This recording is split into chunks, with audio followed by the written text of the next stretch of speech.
Okay. Hello, everybody, and welcome back to the Azure podcast. Today is November 14th, and we are recording episode number 447, where we're talking about Azure DDoS protection. We're joined by our special guest, Amir Dahan. But before we get to Amir, Sujit, looks like you've got some news in here today. I do. Thanks, Evan. So there's three updates I'd like to share, and of course we have many updates announced this week, but these are three that caught my eye. The first one is with regards to Azure Fronto. We did talk to Abhishek last week on Azure Fronto a little bit, Hmm. and one of the updates announced here is the access to Key Vault using managed entities, right? So typically Azure Fronto has to get to Azure Key Vault to obtain certificates to do what it normally does. And in the past, they've had to use AAD principles and whatnot. Now they just set up the managed entity, and it's a lot more easier for administrators to handle. Obviously, a much more secure mechanism. The everything gets rotated, secrets get rotated automatically with managed entities, and I believe everybody should be using managed entities going forward. So that's available in the premium and standard SKU. Another bunch of updates came up with Azure Machine Learning. We haven't talked about that in a while, but they've announced a whole bunch of new features. The ones that I liked are the scheduled auto start and auto shutdown of compute instances, just to keep your costs down so that as you submit these jobs to do the training or the inference, it will automatically start up your compute instances and then shut them down. If you've got custom configurations for your compute instances, maybe you have some special machine learning libraries, et cetera, that you have to set up and things like that in your instances. That used to be a little bit of a headache to configure beforehand. Now it's an easier process to start up these customized compute instances. And the two that I really like are the fact that now AutoML can be used for image analysis. So you could write a bunch of images and it will use AutoML to create a computer vision model that you could just use without writing much code.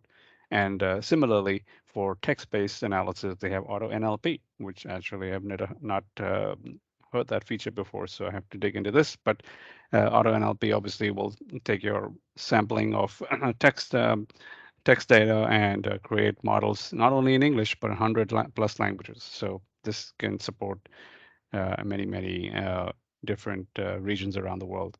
And then finally, for VMSS, the trusty old virtual machine skill sets, they have come up with some enhancements in the advisor that is used to monitor VMSS. The When advisor our stock system, price tanks, well, I'm blaming you, Sujit. yeah, It's exactly, your. yeah, sure, sure. Yeah, I mean, and it's nice that you set up a VMSS with some SKU or that there's this many instances, and you really don't need that many Yeah. instances. So Yeah. it kind of monitors to see how many instances you're actually using and tells you, okay, maybe you can reduce the number of instances or even just scale down the SKU that you're using. So this way you could further save costs. So those are my updates. Yeah, I think that the cost one, I joke, but at the end of the day, this is one that I don't see customers use enough of, right? If you just bring your on-premises workload to the cloud, you build the same VM, it will cost you more in the end. But the ability to scale in and out, scale up and down, right? That's really where the power comes from for sure, right? Because you can optimize your capital expenses against, I'm sorry, your operational expenses, not capital, your OpEx against your actual business cycles, because nobody's business is flat all the time, right? Everybody's has some sort of cycle. So yeah, I joke, but that's a great feature. So with that, let's transition over to Amir. Amir, if you could introduce yourself and tell us what you do here at Microsoft. Yeah, definitely. So thanks for the opportunity. I'm Amir Dahan. I'm part of the DDoS PM team, working from ILDC, Israel Development Center. I joined Microsoft like 1.5 years ago, and I'm driving some of the new feature releases for the DDoS, for our And DDoS y'all just service. had a bunch of, I mean, there was a huge announcement a little, what, maybe a month or so ago, right? I think that might have triggered some of this conversation. Talk about, sort of talk about, let's back up before we get into some of the features and stuff. Let's start with the basics. What is DDoS and why do I even care? Yeah, it's interesting. I think that DDoS, unlike other security threats, DDoS is about making sure DDoS protection, right? Is about making sure that the availability of the application is maintained. Because what bad actors try to do with DDoS, they actually try to kill the application, Take you down, basically, right? take Make it you down, unavailable. right? Yeah. By sending a volumetric flood of network packets, either layer 3, layer 4, layer 7, and by that kind of making the application unresponsive and render it unavailable. It is so. I think this is probably something I want to hit this early because I hear a lot of customers who are confused. There's DDoS for Azure, right? There's sort of a base level of DDoS that we have in the platform, and then there's DDoS as a feature. And I think y'all just recently renamed some of the capabilities, but I think talk about what when a customer. It sounds like when should they be thinking about using DDoS? When should they actually enable the feature versus leveraging what the platform provides natively? Because I see a lot of customers, I think, make the mistake of assuming that if the platform's protected, that means their workload is, and it's not quite that simple. Exactly. Actually, the DDoS team, we have like two roles. The first one is protect the platform. Yeah, and this is what we call DDoS infrastructure protection, where we make sure that Azure stays up and running and can serve its customers. On the other end, the detection triggers we set for the platform protection are that high that most of the common DDoS attacks targeting applications are below those triggers, and they bypass the infrastructure protection service that we offer as a free tier, which makes their application vulnerable to DDoS attacks. And this is why any application running in Azure should enroll to the DDoS service. We have like two SKUs that we'll obviously discuss, but they can have it like more cost effective or very high end, and that will make sure that their applications are protected. How do you know what is the right? How do you know what's the right level? Right? Because I mean, I guess out of the gate, you don't know what my application does. You got to watch it for a little while to figure this out, right? I mean, there's some tuning that probably gets involved in the end. Exactly. With Azure DDoS SKUs, where customers enroll to either of them, we have like what we call auto-tuned engine that is based on machine learning algorithms that once the service is enabled to protect the customer application, we will learn the traffic patterns for the customer as well as the posture of the application. So we'll take into consideration not only the traffic volume in peacetime, but also how many compute resources are being used by the application in peacetime. And by taking these two inputs, we will come up with what we call DDoS detection triggers to make sure that once there is an anomaly in the traffic patterns or once there is a DDoS attack, our mitigation pipeline kicks in and the attack is really mitigated. So Amir, DDoS, as a concept, I like the way you explained it, but it means different things to different services, right? So like a DDoS, let's say connecting to SQL, may be different from a DDoS connecting to a website. In one level, they're all a flood of traffic, but the actual kind of protocols, et cetera, are all different for all these services, right? A streaming service, et cetera, could have a different, more like a connected stream of messages, et cetera.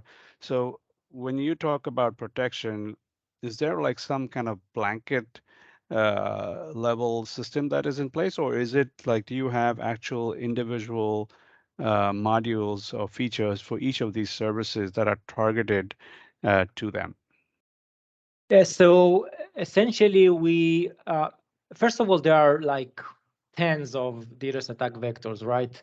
First of all, I would say there are like two main groups. The first one is what we call volumetric DDoS attacks. These are typically carried over layer 3, layer 4, but also layer 7, We have like HTTP floods. We have DNS reflected amplification attacks that are being used by exploiting some vulnerabilities in how DNS is structured to be able to create large floods of DDoS from only a few DNS requests. And this is the first group. The second group is what we call low and slow. These are DDoS attacks that are not volumetric in nature, but can easily consume enough CPU resources to render the application unavailable. And for example, we see SSL handshake attacks, right? So for example, when an attacker opens an SSL session with a target, let's say web application, it can renegotiate the SSL key, and by doing so, which is a compute-intensive task, they can actually consume enough CPU resources to make the application unresponsive. So these like the two groups of DDoS attacks, and we have different mechanisms to protect. So first of all, on the volumetric part, we do have a lot of mitigation techniques specifically tailored to the exact attack vectors. So for example, if you have a TCP SYN flood, TCP SYN flood is typically used by spoofed IP sources, and the way to mitigate it is to employ layer 4 handshake or challenge request or authentication on the source. So if it's not responding, we know it's a spoofed IP, and we kind of mitigate future packets coming from it. And on the other end, those low and slow attack vectors require a totally different approach to mitigate the attack. And this is the approach we are taking by employing our WAF service to be able to mitigate these kinds of attacks on web applications post SSL termination, right? So we have a lot of a wide spectrum of mitigation techniques to be able to mitigate any such attack vector.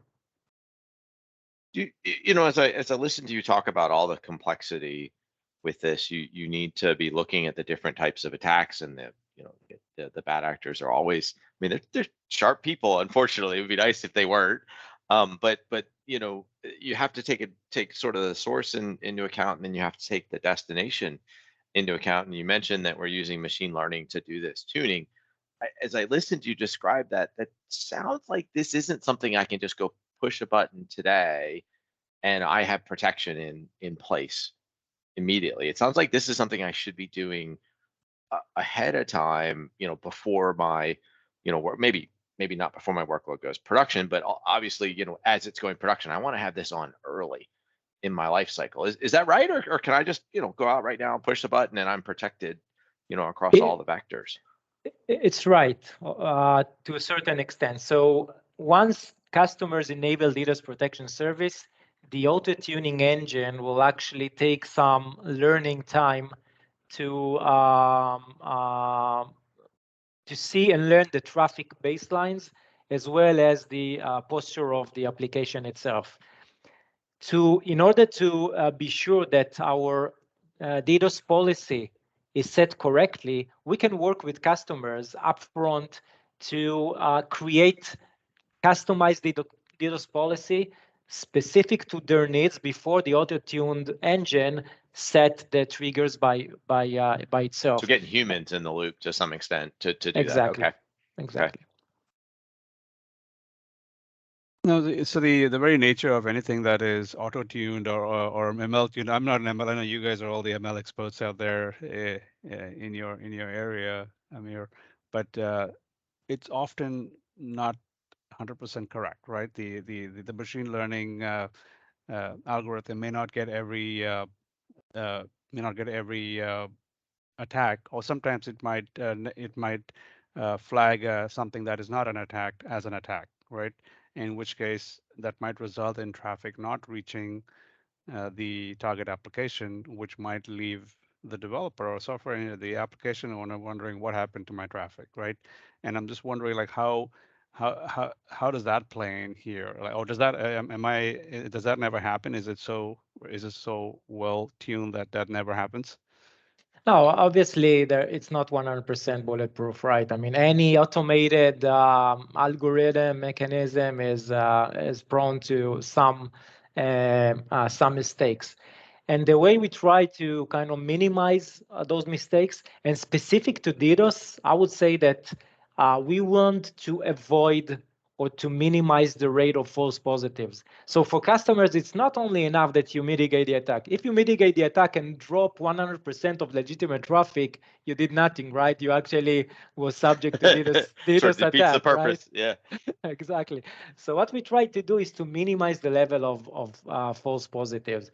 And for us, we have like several layers of ways to minimize that. First of all, on the detection pipeline, I mentioned like learning the traffic baselines, but not only that, also the application compute posture.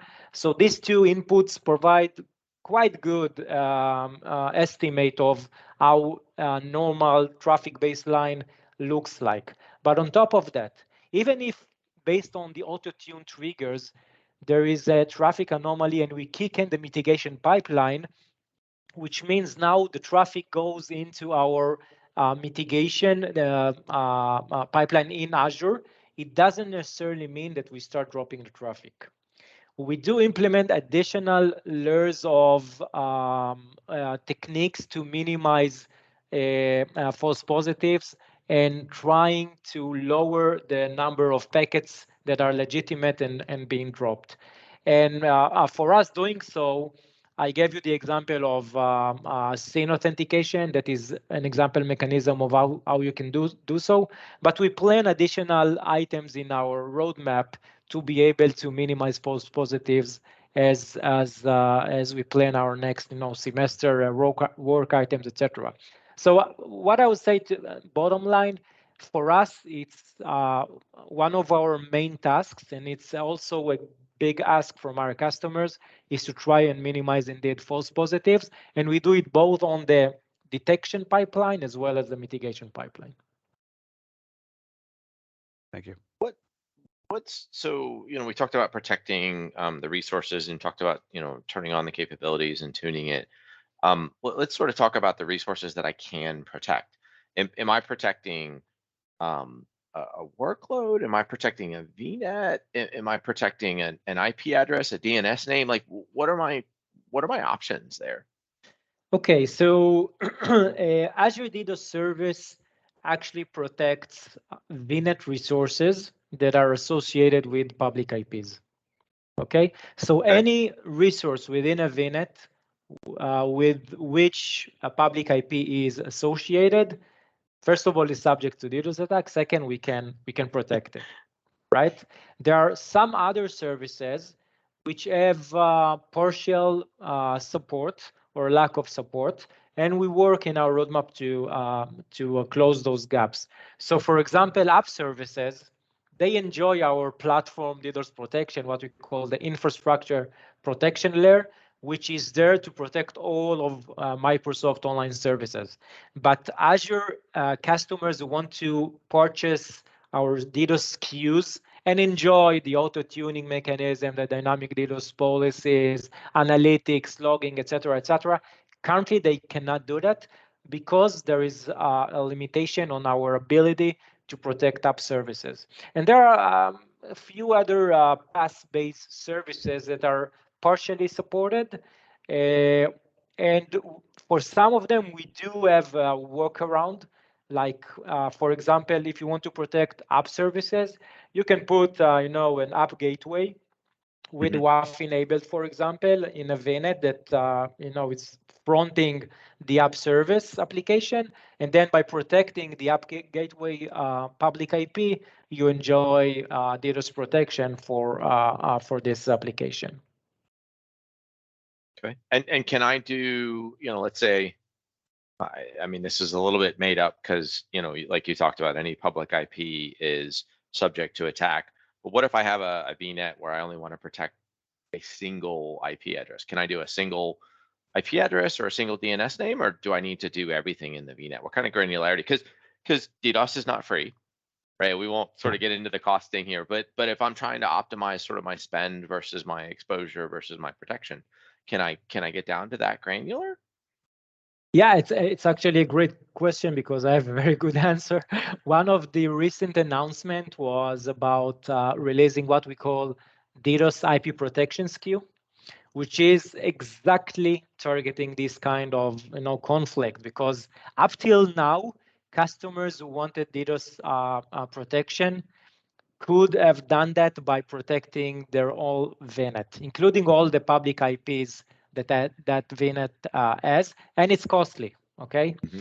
Now we noticed that many of our customers are actually, even if they use like tens or hundreds of public IP addresses, they want actually to protect less than 10 in many cases. Okay, sort of the key pieces maybe of my app at the end of the day. Okay.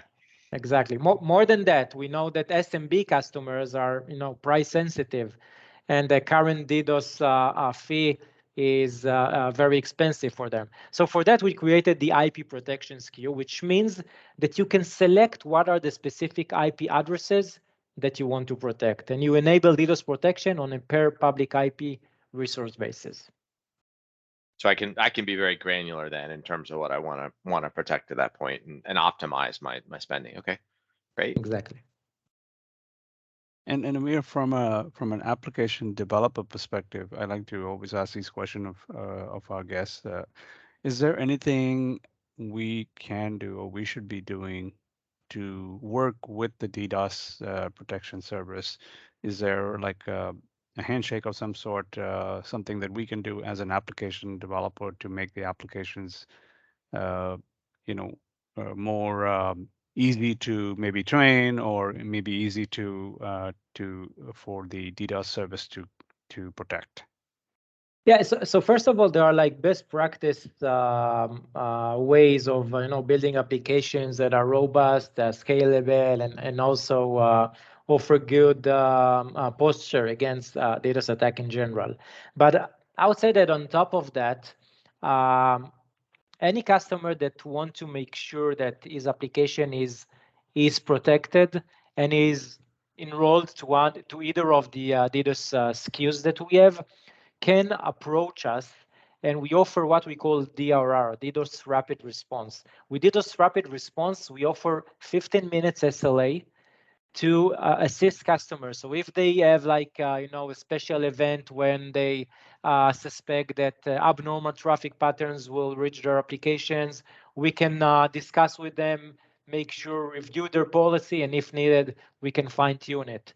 And also, if customers now bringing new applications up into service and they want DDoS protection for them, we can work with them. And this is to minimize the time span that it takes to the auto-tune policy mechanism to get aligned. So yeah, they can work with us. There is no specific handshake mechanism that we developed till far. The only exception may be the special integration we have done to protect gaming applications. So we have partnered with a third-party vendor that offers a DDoS NVA in the marketplace that is integrated with the new gateway load balancer. And this NVA offers what we call watermark authentication, where gaming clients, where they approach the gaming server, they kind of put a token within the packet, which is known to the NVA and to the application server. And this token is rotating. So we will actually inspect any packet to make sure that the valid token is there, and only good packets will be allowed into the application.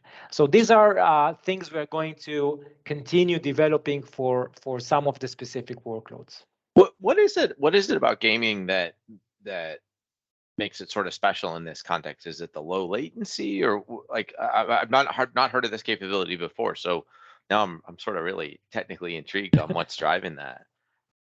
Yeah, so first of all, I would say that gaming are very sensitive to DDoS attacks. I don't know if you had a chance to YouTube and just search for DDoS attacks on gaming servers or something along these lines. You will see a lot of clips where gamers are frustrated about being lagged and delays, and their actors are not responsive. And I think that one of the main reason for that is the architecture of the gaming server. Typically, a gaming application doesn't have to be very large, doesn't have to use scale sets and things like that. It can be a single process serving like 5-10 users concurrently, and it doesn't have to be very strong one, right? Now imagine that one of the players will kick in, like, I don't know, 500, 1000 packets per second flood into this process. It will essentially kill it. So this is why gaming applications are very sensitive to these attacks, and there is importance. I think that all gaming vendors are really sensitive about DDoS attacks, and they look for good enough solutions. And indeed, latency is one of the issues where, for example, they cannot use third-party cloud security services. Right, because the additional latency you get with that, due to the latency that will be added, like 1 millisecond latency matters. Is not good enough. It matters, right? Interesting. Okay, great. Well, Amir, thank you very much for joining us. Any last, sort of comments or things, concepts you want to leave the audience with? I mean, this has been a great intro.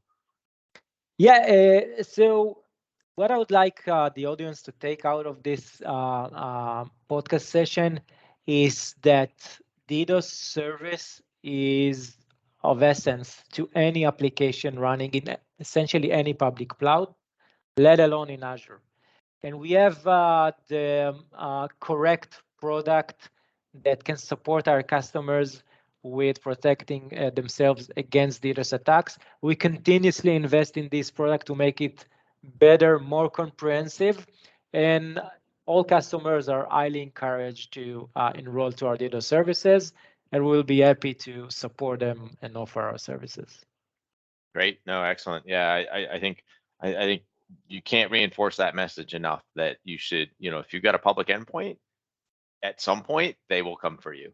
Right. Exactly. And so better to be prepared than unprepared. Exactly. So, okay. Yep. Awesome. Great. Sujit, any last questions from you? This has been great and quite eye-opening, actually, in terms of the amount of DDoS attacks that can be sent by the bad actors, and how I think we assume that the standard DDoS service in Azure is good enough, but obviously there is a second layer that we need to be also concerned about. I think I don't normally sort of take this approach, but I think that's the one piece that I see customers make the mistake all the time, right? That is, yes, we want to protect our customers, but at the end of the day, those levels, I think, Amir, you said it really well. Those levels are high enough that they're really about protecting the platform. Most workloads will have fallen over way before that. So I see a lot of customers making a mistake assuming that's going to protect their workload, and unfortunately, they find out the hard way that it doesn't. So, again, pick sort of the right SKU of DDoS, but you should definitely be checking it out for sure. It won't put me out of business. There's plenty of other broken things out there that I can go hang out with. Okay, awesome, great. Thanks, folks. Thank you very much. Bye-bye. Thank you, Amir.